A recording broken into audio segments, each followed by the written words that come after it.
There are a couple of options to remove collets from our mega nuts. It can be a bit of a challenge with the smaller sizes, especially when you can't get your fingers inside of the nuts.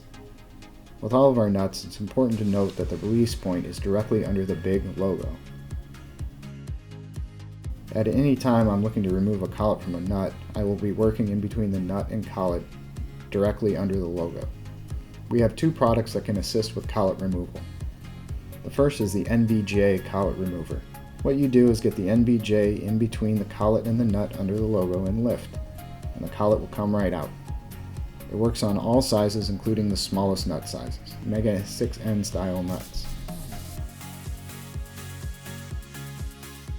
Just get the NBJ under the logo and lift to remove the collet. The other product we offer is the Collet Ejectors.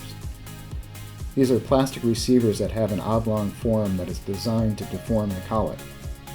It also has a spring-loaded mechanism to release the collet after removal. Just push the ejector on the collet and it will compress the collet in an odd shape. This allows the collet to be removed from the nut and the plunger is used to release it. The collet ejectors are available for NBS 6 to NBS 13 series collets.